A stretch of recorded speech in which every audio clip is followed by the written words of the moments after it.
Greetings to you, friends and brethren around the world. Jesus Christ is the subject in Colossians 1:15 to 17. In verse 15, talking about Jesus, who is the image of the invisible God, the firstborn of every creature. For by him were all things created that are in heaven and that are in earth, visible and invisible, whether they be thrones or dominions or principalities or powers. All things were created by him and for him. And he is before all things, and by him all things consist. And he is the head of the body, the church, who is the beginning, the firstborn from the dead, that all things he might have the preeminence. So Jesus, as the God of the Old Testament, created Adam and built a woman for him. Her name was Eve. After taking and eating the forbidden fruit, Eve gave to her husband, and they did eat. Notice Genesis 3 verse 6. And when the woman saw that the tree was good for food, and that it was pleasant to the eyes, and a tree to be desired to make one wise, she took of the fruit thereof, and did eat, and gave also unto her husband with her, and he did eat. After that act of disobedience to God, and then they were thrust out from the garden, they were cut off from God. And they decided to do their own thing, whatever they wanted to do. The eating of the fruit set them on a path which would eventually lead to destruction of the civilization that issued from their loins.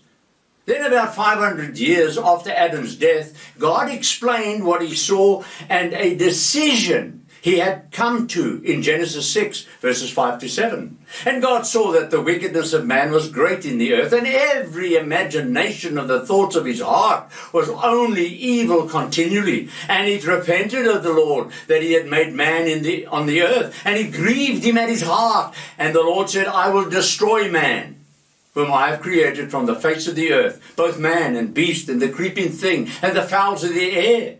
For it repents me that I have made them. Yes, destroyed in a flood. Now after the flood, God admitted the following in Genesis 8 verse 21. And the Lord said in his heart, I will not again curse the ground any more for man's sake. For the imagination of man's heart is evil from his youth. Neither will I again smite any more everything living as I have done. Now did you note that? For the imagination of man's heart is evil from his youth. Now Jesus, the Messiah, came as God in the flesh, and he explained the following in Luke 17, verses 26 to 30. And as it was in the days of Noah, so shall it be also in the days of the Son of Man. They did eat, they drank, they married wives, they were given in marriage until the day that Noah entered into the ark, and the flood came and destroyed them all.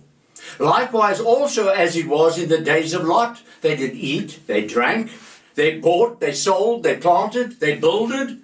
But the same day that Lot went out from Sodom, it rained fire and brimstone from heaven and destroyed them all. Man's civilization, from the time God said, for the imagination of man's heart is evil from his youth, has continued up to our day. Jesus said in Luke 17 verse 30, even thus shall it be in the day when the Son of Man is revealed. And today this work of vigilant Church of God is revealing Jesus Christ to his church, because they have turned their backs on him. And he's crying out to them in Revelation 3:20, behold, I stand at the door and knock. If any man hear my voice, open the door, and I will come to him, and I will sup with him, and he with me. That voice of Christ is what you are hearing now, dear brethren. If you would like to assist us in revealing Christ to his church, which are those who splintered off of the worldwide Church of God, please go to our website, vigilancecog.com, and click on our contact page. Or you may call our ministers in the United States, Dr. Burris Smith, 704-467-7743. And in South Africa, Mr. Gerard Kutzer, plus 27 64 24 8 5710. So brethren, this is Michael Vennish for this 21st century work of God, saying, goodbye brethren, and goodbye friends.